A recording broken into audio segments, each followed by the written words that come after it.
Clint Eastwood's finest action role. In a Line of Fire review and analysis. Imagine the year 1993, a true celebration for Clint Eastwood.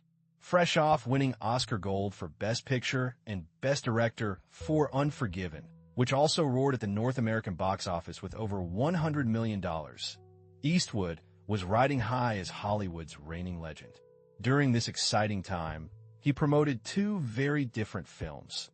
The gripping political thriller In the Line of Fire and the heartfelt western A Perfect World.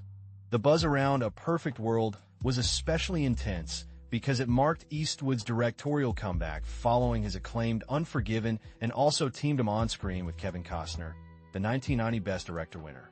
But let's shine a spotlight on The Line of Fire, a film that stands out not just for its story, but also because it was one of Eastwood's last pure action movies, and it truly hits the mark even decades later.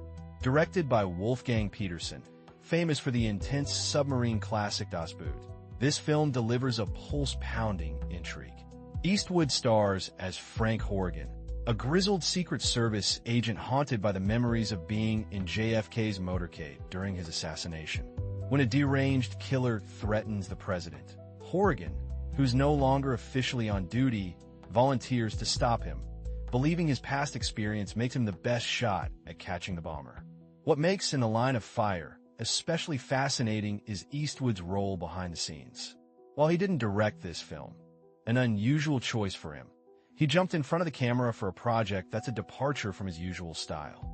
Interestingly, Eastwood's filmmaking history is deeply tied to his own production company, Malpaso.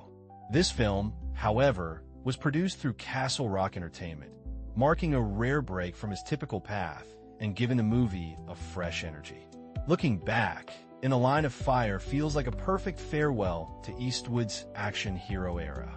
He had previously made explosive and gritty thrillers like Dirty Harry, and although he returned to directing with Bloodwork in 2002, that film leaned more into mood than adrenaline. So, as we revisit In the Line of Fire, it's clear it remains a standout, a thrilling, classic Clint Eastwood film that continues to impress critics and audiences alike with its high-stakes tension and timeless appeal.